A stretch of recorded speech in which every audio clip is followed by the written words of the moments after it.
ಕರ್ನಾಟಕ ರಾಜ್ಯದಲ್ಲಿ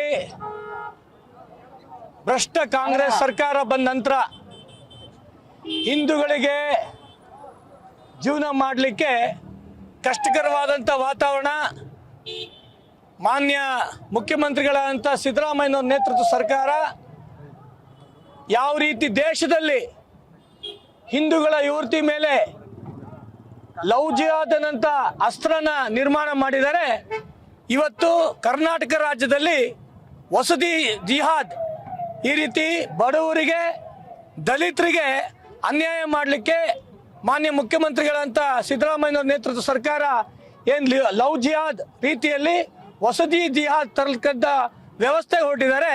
ಇದನ್ನ ರಾಜ್ಯದ ಸಮಸ್ತ ಹಿಂದೂ ಬಾಂಧವರು ನಾವು ಖಂಡಿಸ್ತೀವಿ.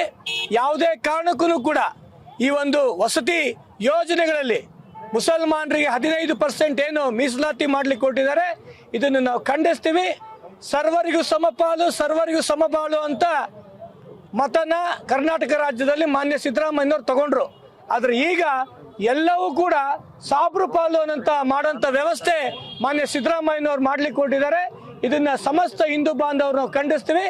ಮಾನ್ಯ ಗಣತವೆತ್ತ ರಾಜ್ಯದ ರಾಜ್ಯಪಾಲರಿಗೆ ಈ ಒಂದು ಬಿಲ್ಲನ್ನ ಯಾವುದೇ ಕಾರಣಕ್ಕೂ ಕೂಡ ಅನುಮೋದನೆ ಮಾಡಬಾರ್ದು ಅಂತ ಸಂದರ್ಭದಲ್ಲಿ ಇಡೀ ಕರ್ನಾಟಕ ರಾಜ್ಯದ ಹಿಂದೂಗಳ ಪರವಾಗಿ ನಾನು ಕೇಳ್ಕೊಳಕ್ಕೆ ಇಷ್ಟಪಡ್ತೇನೆ.